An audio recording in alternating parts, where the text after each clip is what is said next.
Welcome back to Whiteout Weekly, and we needed some time to lick our wounds after a second straight season of the Nittany Lions starting 5-0 and then putting up a total letdown game when we needed it most.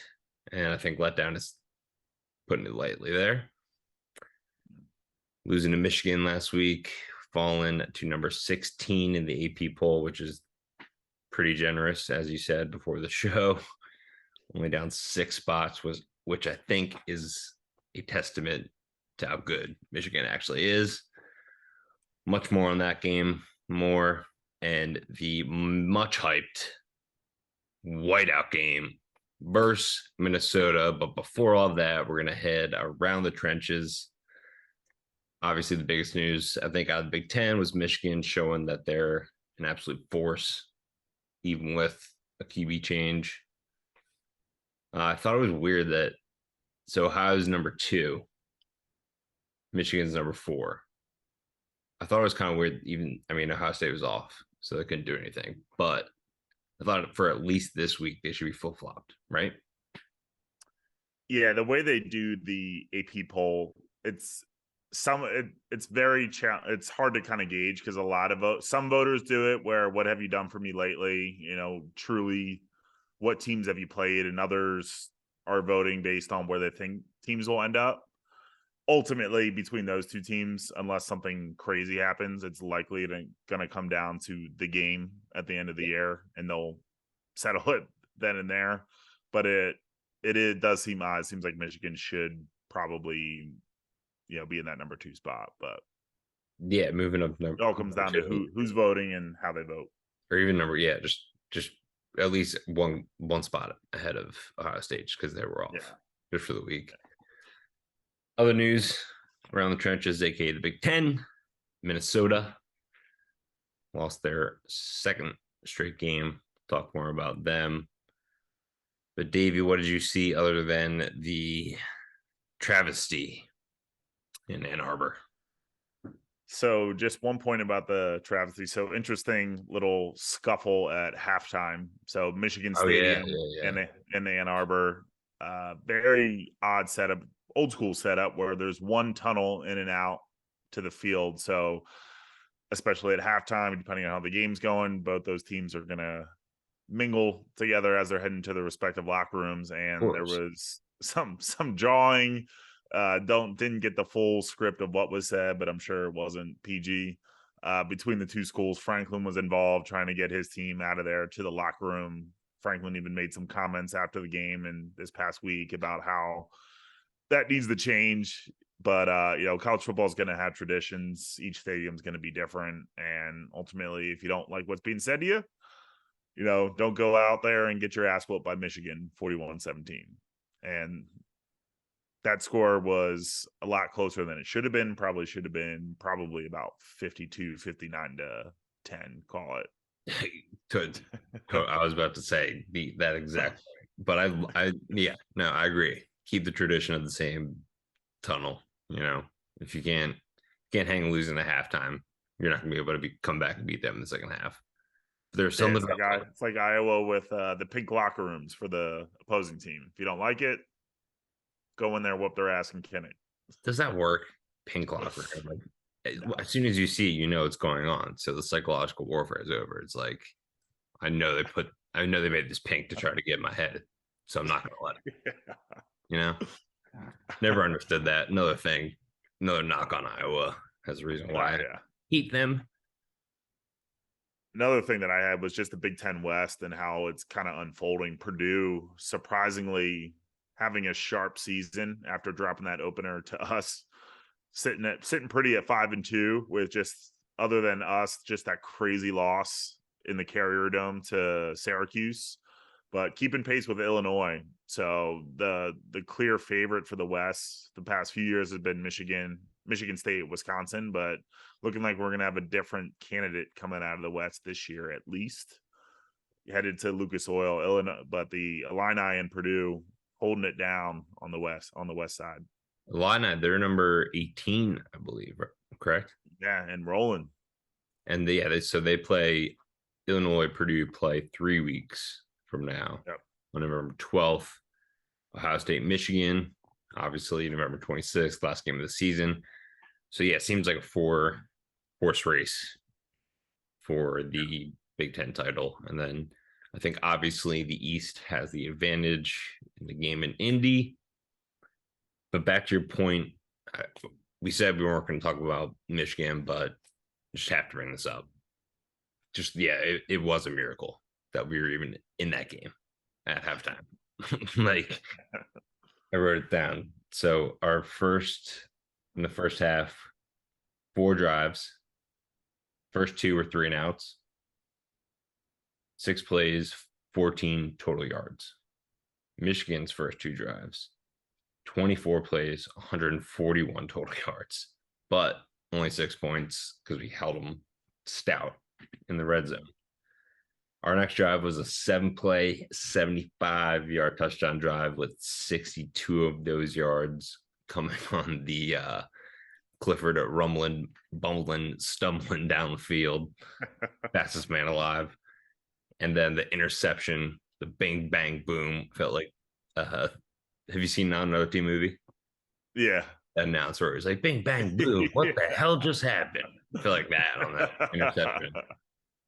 Yeah, it was just like the writing was on the wall at halftime, but there was just a little hope that something might happen. And we even took the lead, 17-16 in the second half. So there was a little hope there. But I'm channeling my inner Bill Belichick here. We're on to Minnesota. We're on to Minnesota. We're on to Minnesota. Can't really do Bill. Yeah, it's a tough one. But we're on to Minnesota and one of the greatest environments in all of college football, actually all sports, I would argue, the Penn State whiteout game. The Golden Gophers come to Happy Valley for the 2022 whiteout game, 7:30 p.m. on ABC. State is 4-point favorites. The over-under is set at 44.5. A little betting tidbit before we get into this game. The home team in the series over the last 7 years, 5-2 straight up, 6-1 against the spread, with the last 3 straight being wins and covers for the home team. So that is pointing to good stuff for State. Yeah. But as I mentioned earlier, injuries have been hitting Minnesota hard. Dropped 2 straight games after beating Michigan State 34-7, I think was the final score at Spartan Stadium to put them to 4-0. October 1st, I don't know what week that was, but October 1st, they lost 20-10 at home to the team previously mentioned, Purdue, but they didn't have Ibrahim.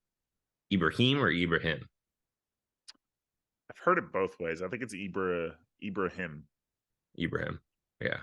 That's how it's spelled. So I'll just go with that. Ibrahim did not play in that game against Purdue. They lost. Tanner Morgan, basically their Sean Clifford, 18 of 33 that game for a total of 257 passing yards, no touchdowns, 3 picks against the vaunted Purdue defense, who's just been allowing passing yards, pass touchdowns left and right this season. Yeah. They head into their bye week and then come out of that bye week, lose to Illinois, who's honestly on fire, 26-14. Tanner Morgan got injured midway through the third, got hit in the head on a rush, got taken out with concussions, which are obviously under the microscope now with the whole Tua situation in Miami. I think that's bleeding over to college football as well. But before that, he was 4 of 12 for 21 yards. No touchdowns again, but did manage to throw an interception before leaving the game. Not to rat on him too much. College kid. He had 6 rushes for 23 yards and a touchdown. But I don't know what his status is for this week. All I saw was questionable head. So I'm not sure how tough they're going to take this concussion protocol given everything that's happened in football this year, but What are you thinking of his status for Saturday night? Yeah, it's hard to tell. College, obviously, a little bit different from the NFL, where you're getting shifty tweets and constant updates on whether guys are practicing or not. College, depending on the school, they keep it a little bit more ho hum. Nick Saban will tell you straight up how a guy's trending, but each school is different. So depending on how Minnesota handles it, my thoughts it's probably going to come down to pregame warmups, because I don't think they want to give Penn State any sort of edge in regards to who's going to be taking snaps under center. So I think it'll lead right up to just about kickoff. Yeah, well, he would have to pass the test, right? Before I believe so, but I don't know Saturday if that morning or information Saturday public. afternoon, I would assume. Yeah, I just don't know by NCAA standards or rules if they require that to be public or not. I would think they would, but again, depending on the school, they might not want to release that information. But so I think it'll come down to Saturday. We'll probably hear Saturday morning whether he's got the green light or not. And then I was also hearing rumors that Drew Allar might start. Is there any truth to that at all, or is that just my buddies talking shit? Not according to Franklin's comments. So he had his weekly presser this week after practice, and obviously getting the Allar questions now with a blemish on the record, right? If you're rolling, you're undefeated, then hey, keep going with him. But now you got a loss, right? So you're still got the season in front of you, still a lot to play for. Still technically competing for that Big East spot in the title game, also playing for a New Year's Six, but also got to think for the future, right? So what's the best way to get Drew Allar, who is the future, more reps and more valuable experience, talking about a whiteout game and as a true freshman. But Franklin kind of neglected those comments and said basically that Sean's deserving of being the starter right now, even though probably half or maybe 3/4 of the fan base would did scoff at those comments, especially looking at Cliff stats last week, 7 and 19, 120 yards. And as we said before, the definition of he is what he is. Yeah. I would err on the side of, hey, let's put Drew in there and see what he can do against Minnesota. But all things are pointing towards it's going to be Sean under center, at least from the get-go. I think I'm going to side with the one quarter that is back in Clifford, just because I think as fans, we can obviously say stats are stats. This guy's sucking. He's keeping us down, but we're not in that locker room. You don't know what taking Sean Clifford's starting job away is going to do to he could be like a Jalen Hurts type where he takes it on the chin, helps Allar as much as possible to be the best player possible. But I just feel like that the guys in that locker room have so much respect for Clifford that is just, no matter, he would have to have like a 5 interception led game, I feel like, for them to move on from him this year, sadly. Just because Drew Allar is a true freshman. I don't know what the limit is for amount of snaps or playing time to redshirt, but they might want to keep him under. He's already burned it. Right through that. Okay. So yeah, him, Carter, and Zane Durant, I believe, have all burned their red shirts. Yeah, so I think there's more to it than what we see from a fan's perspective. I think there's more to it in the locker room. But that being said, I can see where 3/4 of the fan base is coming from. And if the season just goes to shit down the toilet like it did last season, why not throw Allar in for the last 3 games or whatever, I would be very curious. It's not like we would ever get it, but like some sort of poll of like what side the players are on. I think that would be pretty interesting to see, who's in favor of Allar, who's in favor. Obviously they're everyone's teammates, right? So they're teammates, so they're going to support whoever is there. But I think you probably have a few guys in that locker room that, like a lot of the fans are, hey, I think we need to try something else. But again, as we've said, I don't think Franklin's going to pull the plug on this one. here, but the scenario you're in is the exact scenario as last year. And what you don't want to have happen here is this thing spirals out of control. And you find yourself at the end of the year looking at a 6-5, 7-5 record again. They still have a lot to play for and a lot to gain from this season. The goal should still be 11 wins, at least 10 or 11 wins. You got a couple tough ones coming up here. Obviously, Minnesota this week, then Ohio State. But you can't find yourself in a scenario where this thing spirals out of control for the third year in a row. So that's the pressure behind these decisions from Franklin, and it's going to be interesting to see if Clifford goes out, God forbid, this Saturday and has another dud. Is there some more pressure or some more flames under his seat where he's got to move on from the guy? But yeah, that's to be seen. I know there's not a lot of guys in close corner right now, but I'm going to be one of them until the wheels fall off.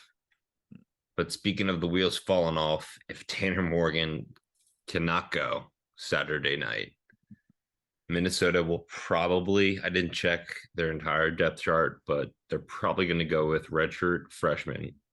Check this name out. Ethan, with an A, Ethan Kalikmanis. Kalikmanis. Definitely Greek. Who filled in for Tanner Morgan against Illinois. He went 2 of 6, 17 passing yards, 5.8 quarterback rating.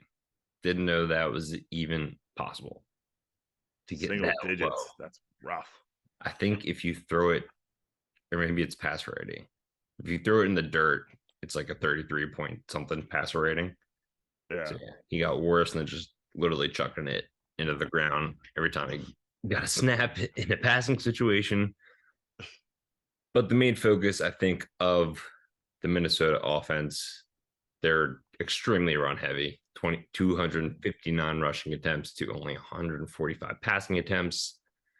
Some other podcasts were saying that their offense was better than us. Like maybe on paper, but no chance. I think the only guy we really have to worry about is Ibrahim, who last week against Illinois went for 127 rushing yards on a touchdown, his 14th straight game with 100 plus rushing yards. So after giving up 418, I think it was total. Yep. Michigan. Yikes. Yikes. Big yikes.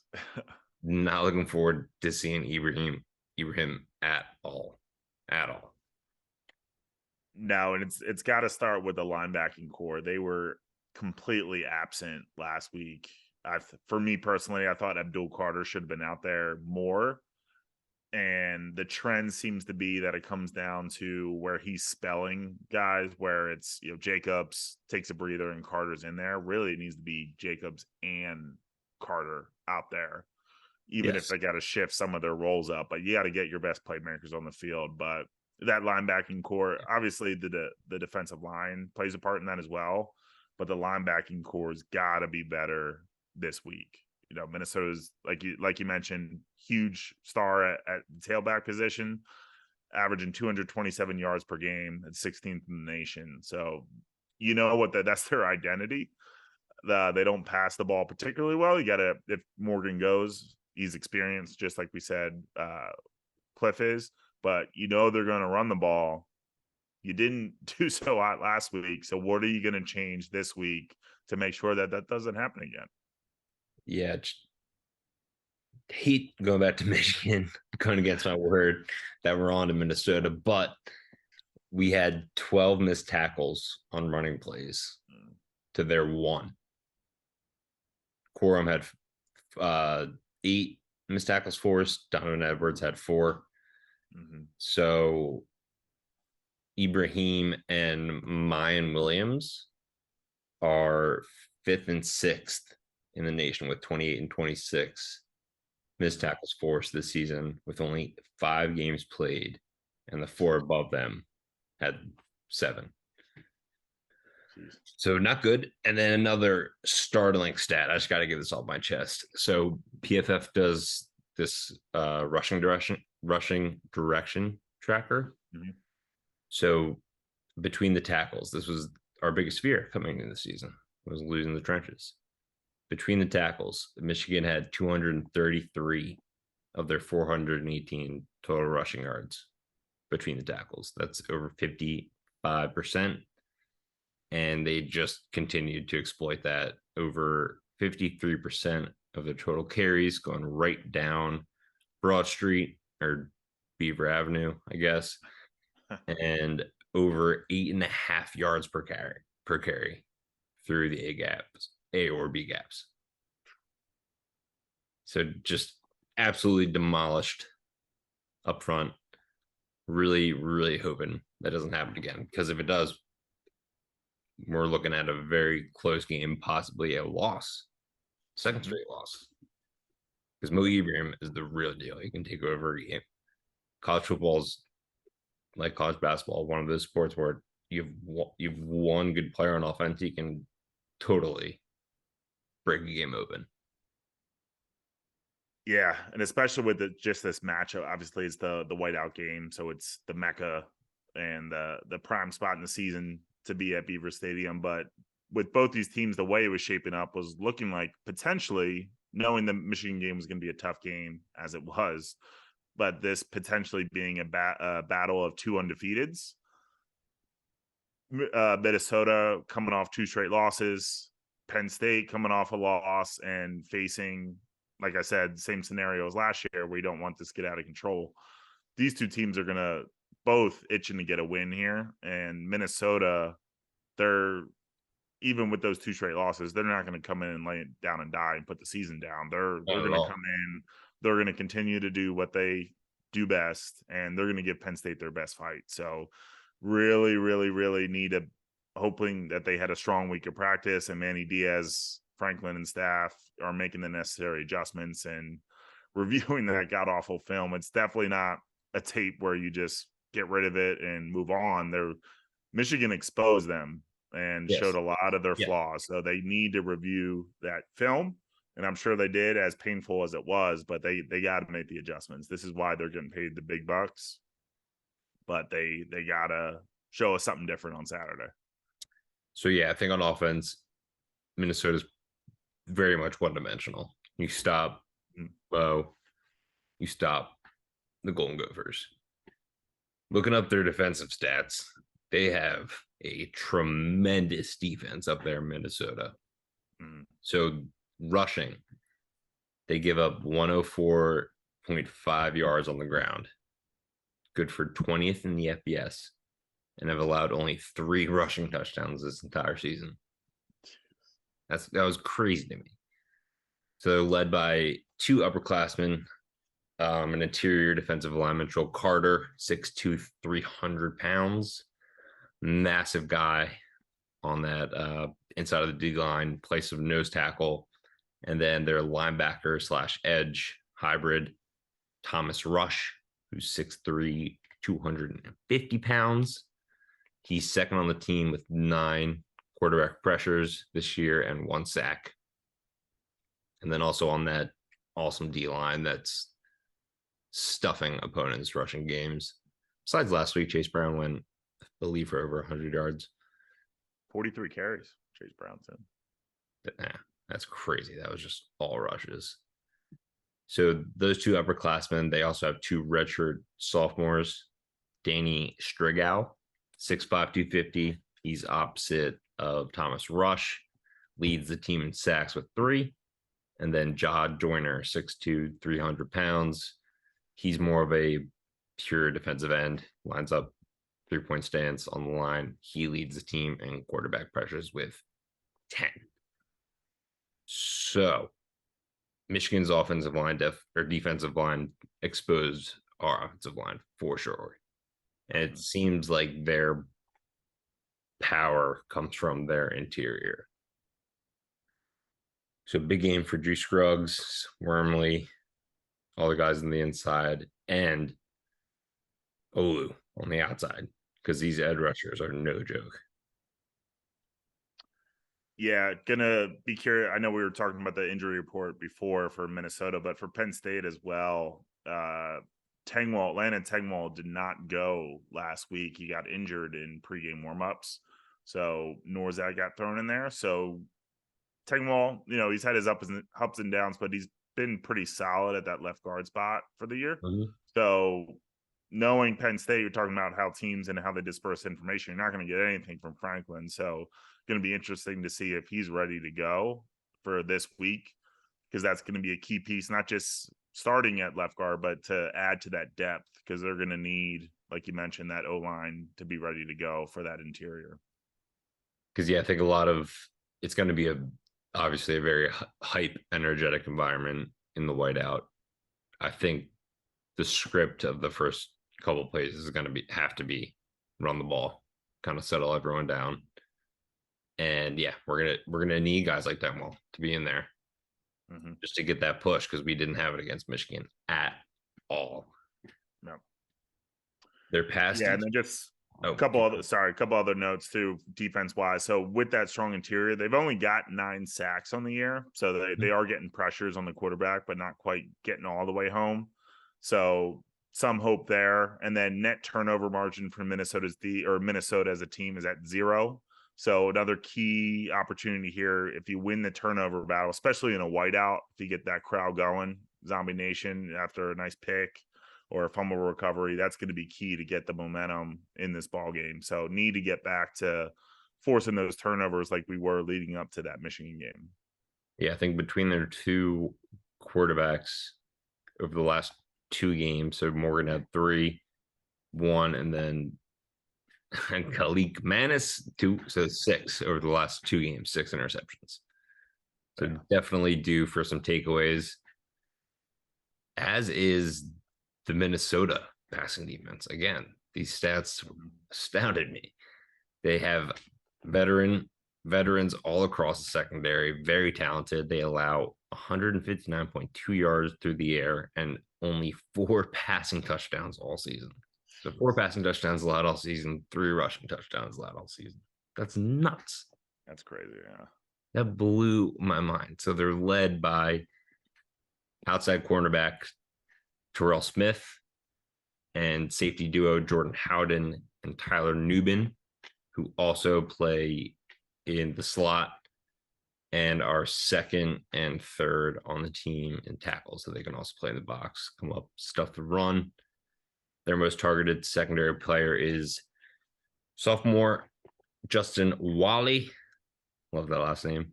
Who plays the opposite corner spot across from Terrell Smith, but he's really held his own as a true sophomore. This whole defense really has. Pulling up their coverage stats right now.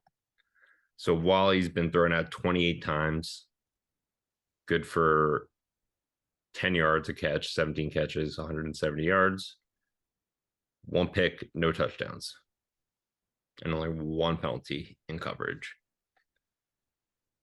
Safeties, when they line up in the corner spot, they can be exploited, but they had this guy Beanie Bishop, who was, I think he was Western Kentucky. I want to say he was Western Kentucky. Same with Tinsley, who's playing slot. And I think his snaps have gone down. Looking at his coverage stats, 11 targets is thrown his way. He's allowed 8 catches for 87 yards and a touchdown with the penalty in coverage. So they've been throwing this guy, Michael Dixon Jr., I believe, who is only allowed 51 yards in coverage in the slot, 2 pass breakups. But they are thin. They have some of those safeties coming out and having to play slot. And I do think, even though he's put up good numbers so far this season, I think Justin Wally is the mark this week. I think we can exploit him with Mitchell Tinsley, who's surprisingly the team's leading target receiver this year. Yeah, he's definitely quickly become Sean Clifford's go-to guy. And then just a note on Minnesota's D. PJ Fleck has done a really nice job recruiting in his time in Minnesota. Not especially as a whole defense, but especially in that secondary and producing NFL caliber guys, right? You look at Antoine Winfield Jr. on the Buccaneers. So he recruits very well, and they always have a really tough defense. So it's always a tough test. I mean, what were your thoughts on those numbers? Like, I literally had to double check them on like 2 different sites just to be like, they've allowed 3 rushing touchdowns and 4 passing touchdowns all year. Crazy. Some of it I think is due to or a little bit could potentially be inflated from their early schedule in those teams that they were playing against, where they were blowing the doors off New Mexico State and I think it was Western Illinois, Mexico State unders, and Colorado State. But not to knock what they've accomplished, what they've done, and the talent that they have there. But when you're feasting on, the sisters of the poor at the beginning of the season, those numbers are going to look a little prettier. But definitely wouldn't just glance over them because of the opponents. They're only 20 allowed to Purdue though, who we've talked about high flying offense, and then 26 last week against Illinois, but only 7 to the Sparties. Yeah, they are solid for the downward trend. So we are definitely going to be putting this game in week 8 of the greatest betting competition on planet Earth, the Big Ten Betting Bonanza.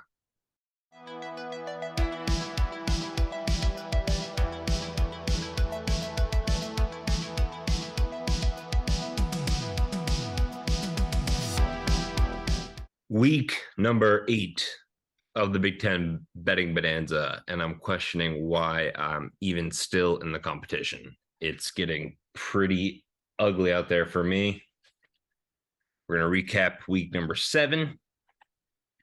Dave, man on fire. Perfect week last week. 3-0. If you're not following Dick, start following him and make some money. Make some beer money. He hit on the over of 61.5 in Maryland, Indiana, despite it being 17-14 at halftime. Well, that's 30. I guess that's pretty much on par. I don't know why it's not on pace. Illinois, you had them plus 6.5, and they won outright. So you could have had a plus 5 there in terms of Bonanza points. Played it safe with the huge lead that you have. Don't bring that up. We don't bring that up. I was also on that game. I was on. What was I on that game? Under, I think. Yeah, 39.5. And guess what it was? 40. 40. Of course. Vegas, man. That's me. I think I need to go back and check. That can't be the first time I've lost by 0.5, because I've had this feeling before. And then you hit Nebraska plus 13.5. That was my only win, as I lost that Illinois under.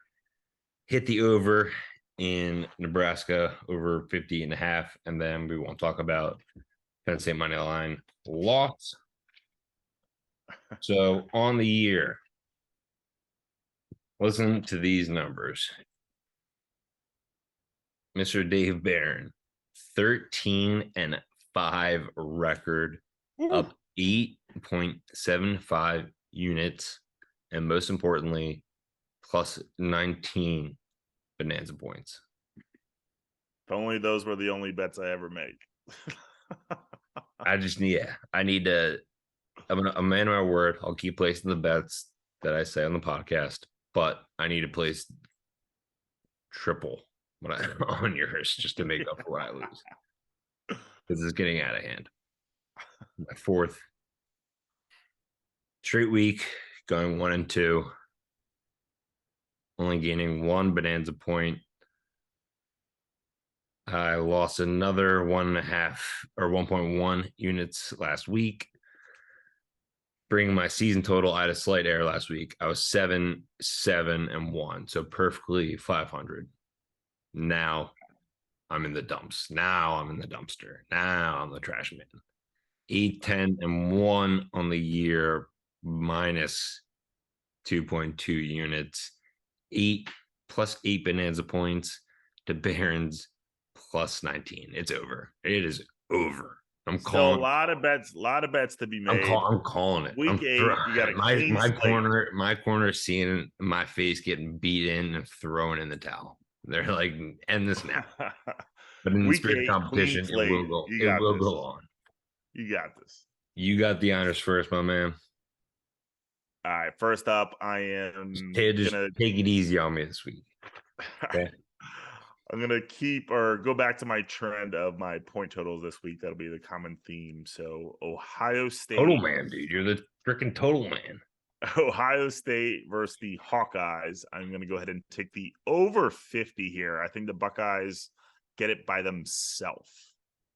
And maybe Iowa, squeams a touchdown or somehow something messed up happens. But I think the Buckeyes could pretty much cover this one by themselves. Yep. That was on my sheet. I think Ohio State's going to put up 56 at least in that game. However, I don't know. There was a part of me that wanted to take, for whatever reason, Iowa first half, just because I think they might have a little rust or something. But forget that. I'm ice cold. Listen to Dave. Again, I do not want to take this bet. I repeat, I do not want to take this bet. Luckily, I'm taking it with the points this time. So Penn State can still win, and I can lose my bet like I probably will. But I'm going to take Penn State -4 in the whiteout. I think that spread's crazy. I think it's a huge overreaction to the beatdown that Michigan put on us. I think Michigan is the real deal. They're the real freaking deal, and they showed it against us. I don't think everyone's quite realized that yet, and I think people are overreacting to us just getting our cans whooped by Wolverines. And just looking at the history in the series, 5-2 straight up for the home team, 6-1 against spread, 3 straight covers and wins for the home team. That would be Penn State in the whiteout. Give me them -4. Whoa. Can I up this to -6.5? A little alt line. Give it, and we'll go +3 because it would have been +1. I'll give it to you. I like it. Let's go. I'll take the alt line. Is that our first ever Bonanza alt line? I believe so. I believe so. Yeah, we might have done something crazy back. We're pulling out all the stops this year, baby. So that'll be a +3. That gives more room, because I'm so cold in my bets. That gives more room for Penn State to win within that 6.5, and for me to still lose my bet, which I will. All right, for my second pick, I'm going to stay with that game. And again, sticking with the point totals, I'm going to take under. Yeah, I knew it.